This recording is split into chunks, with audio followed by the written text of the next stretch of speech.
Assalamualaikum warahmatullahi wabarakatuh. Perkenalkan, nama saya Andetri Febrianti dari Prodi THP dengan NIM 12003,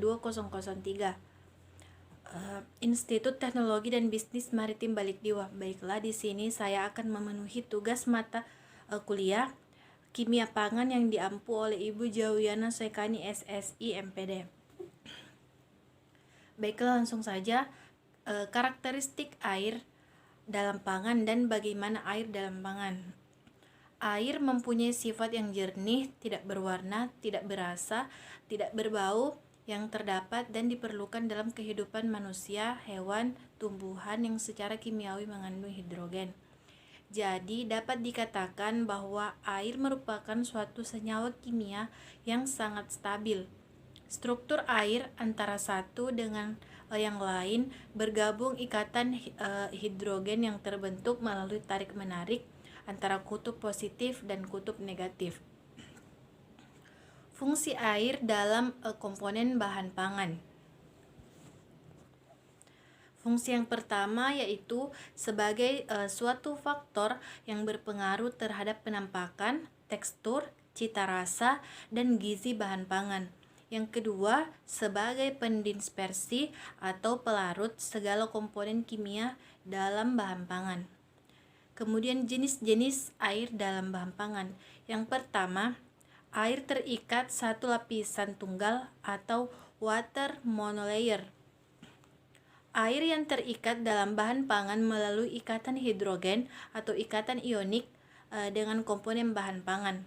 Sulit dihilangkan selama pengeringan dan sulit dibekukan, membentuk ikatan ionik dengan komponen bahan pangan yang mengion seperti dekritos, multi, garam, asam, dan basa. Kemudian yang kedua yaitu air lapisan banyak atau water multilayer. Air yang terikat pada molekul air monolayer dan mudah dihilangkan dengan penguapan atau pengeringan air monolayer. Yang ketiga, air bebas. Air bebas merupakan air yang mengisi ruang sel dan pori-pori dengan bahan pangan, berpengaruh pada proses kerusakan bahan pangan melalui reaksi enzimatis dan proses mikrobiologi, membeku pada 0 derajat Celcius dan mudah menguap pada suhu 70 derajat Celcius. Kemudian penjelasan tentang metode Antron. Metode Antron adalah metode yang benar-benar langsung dianalisis total karbohidratnya, bukan hasil pengurangan komponen lain.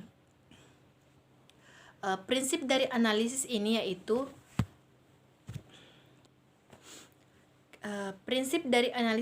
yaitu karbohidrat yang apabila direaksikan dengan asam pada suhu tinggi, contohnya hidrochloric acid atau HCl. Kemudian metode yang kedua yaitu metode Neilson-Somogyi.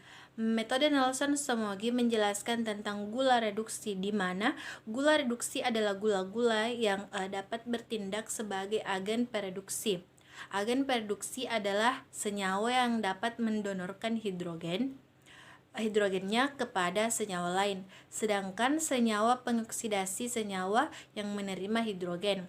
Gula bisa menjadi senyawa pereduksi karena gula mempunyai gugus aldehid bebas dan gugus keton bebas. Kemudian analisis serat kasar. Analisis serat kasar adalah usaha untuk mengetahui kadar serat kasar pada makanan. Prinsip utama serat kasar adalah mengikat air, selulosa, dan pektin. Kemudian spektrofotometri dan kurva standar, di mana spektrofotometri adalah alat yang digunakan untuk menentukan kadar warna, intensitas warna, dan konsentrasi bahan. Kemudian kurva standar yaitu kurva suatu grafik yang menghubungkan antara absorbansi dengan konsentrasi. Kemudian metode yang digunakan pada analisis protein dalam pangan. Metode yang pertama yaitu metode Jedal. Prinsip dari metode Jedal adalah protein direaksikan dengan asam sulfat atau digestit yang dicerna yang dicerna karena menggunakan panas. Terdapat katalis sehingga asam sulfat mengubah semua organik nitrogen yang artinya nitrogen yang terikat dengan rantai karbon. Semua organik nitrogen yang ada di bahan pangan bereaksi dengan asam sulfat, kemudian nanti diubah menjadi amonium sulfat. Kemudian metode yang kedua yaitu metode Dumas. Prinsip dari metode Dumas adalah sampel itu dibakar pada suhu 700 sampai 100 derajat Celcius sehingga sampel itu akan melepaskan gasnya. Dalam hal ini gas yang digunakan adalah gas nitrogen.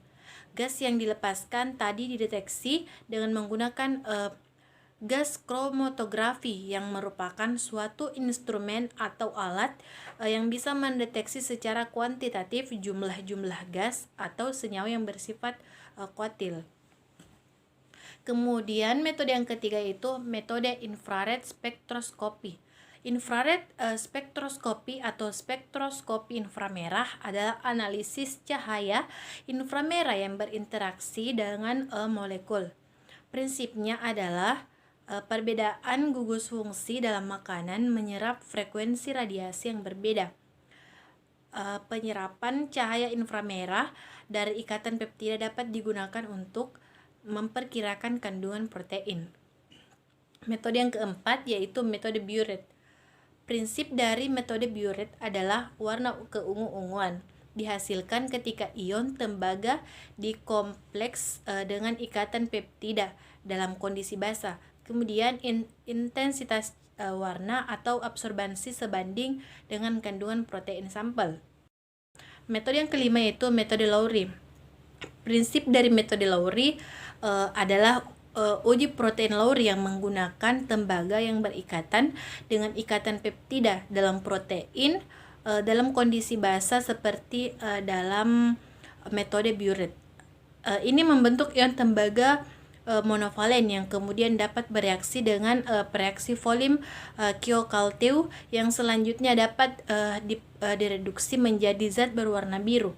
Nah, warna biru ini dapat diukur dengan menggunakan spektrofotometer titik, dengan demikian konsentrasi protein dapat ditentukan.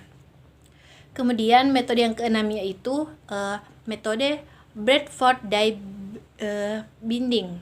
Prinsip dari metode Bradford dye binding ini adalah komasi Brilliant Blue G250 mengikat protein dan berubah warna dari kemerahan menjadi kebiruan. Perubahan warna sebanding dengan kandungan protein. Kemudian metode yang ketujuh itu metode BCA. Pada metode BCA ini protein mereduksi ion tembaga menjadi ion tembaga dalam kondisi basah.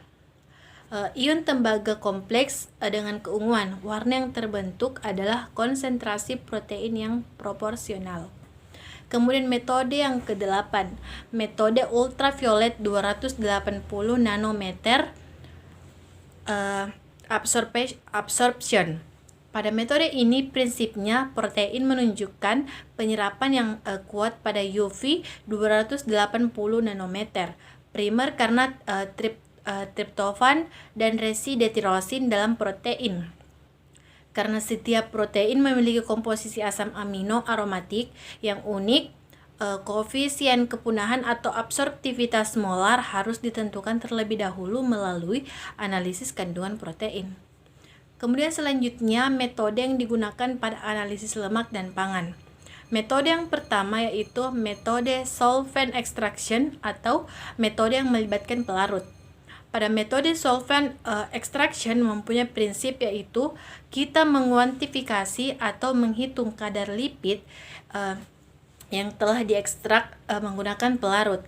Pada metode solvent extraction terdapat pula metode di dalamnya, yaitu pertama continuous solvent extraction method atau Goldfish method.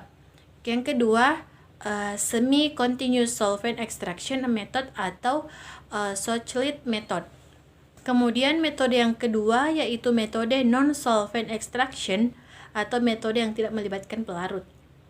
Pada metode ini terdapat juga 3 metode di dalamnya, yaitu pertama metode Babcock, untuk lemak susu, kemudian yang kedua metode Gerber untuk lemak susu pula, dan yang ketiga metode deterjen.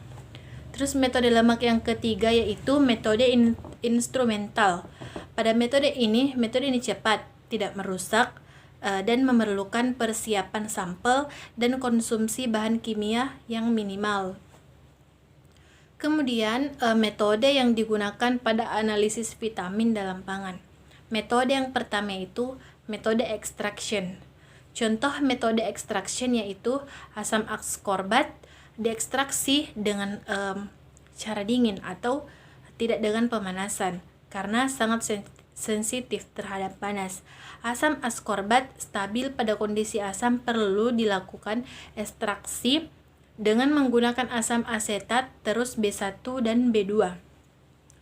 Niacin bisa dipanaskan dengan ekstraksi antosianin untuk pangan non-sereal dan di kondisi asam dan produk sereal di kondisi basah. Vitamin A, E, dan D adalah vitamin yang larut dalam lemak. Kemudian metode yang kedua yaitu metode bioassay. Metode ini terdapat dalam studi in vivo yang biasa digunakan untuk menganalisis atau menguji bioavailability dari suatu vitamin. Nah, bioavailability adalah tingkat dari suatu kemampuan dari nutrisi untuk diserap dan digunakan dalam tubuh. Kemudian selanjutnya mikrobiologi assay. Mikrobiologi assay hanya bisa digunakan pada vitamin yang larut dalam air. Prinsipnya yaitu menghitung atau menentukan tingkat pertumbuhan mikroorganisme. Nah, pertumbuhan mikroorganisme profesional dengan jumlah vitamin yang diperlukan. Kemudian metode yang keempat yaitu metode chemical. Nah, pada metode chemical, vitamin A sensitif terhadap cahaya udara, suhu yang tinggi dan air. Untuk vitamin E sensitif terhadap oksidasi. Kemudian untuk vitamin C sensitif terhadap oksidasi dan terjadi apabila pH tinggi dan terdapat ion ferik dan kuprik. Kemudian untuk vitamin B, mendeteksi vitamin B dengan fluoresensis, tiamin dioksidasi menjadi tiokrom dan konsentrasi bisa dibandingkan dengan solution. Kemudian riboflavin atau B2 menggunakan vikrometrik tanpa dioksidasi. Selanjutnya metode yang digunakan pada analisis mineral dalam pangan. Nah, metode yang pertama yaitu metode tiosianat. Pada metode tiosianat mengubah besi dari bentuk fero menjadi feri dengan menggunakan oksidator. Besi 3 yang sudah ada di dalam makanan atau dari oksidasi besi 2 selanjutnya direaksikan dengan kalium tiosianat sehingga membentuk kompleks feri tiosianat yang berwarna merah, dan warna yang terbentuk diukur absorbansinya pada panjang gelombang 480 nanometer. Kemudian yang kedua yaitu metode alfa-alfa piridil. Nah, pada metode alfa-alfa di piridil besi 3 direduksi dengan hidroksil amin membentuk besi 2. Nah, pada besi 2 yang sudah ada dalam makanan atau dari reduksi besi 3 membentuk kompleks dengan alfa-alfa di piridil yang berwarna merah. Nah, warna yang terbentuk diukur absorbansinya pada panjang gelombang 510 nanometer. Kemudian metode yang terakhir yaitu metode O-fenatrolin.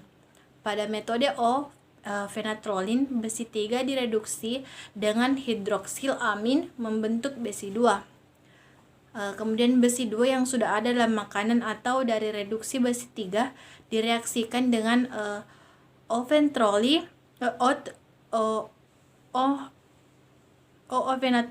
untuk membentuk kompleks Fe-fenatrolin yang berwarna merah. Warna yang terbentuk diukur absorbansinya pada panjang gelombang 510 nanometer. Itulah yang dapat saya sampaikan. Terima kasih. Wassalamualaikum warahmatullahi wabarakatuh.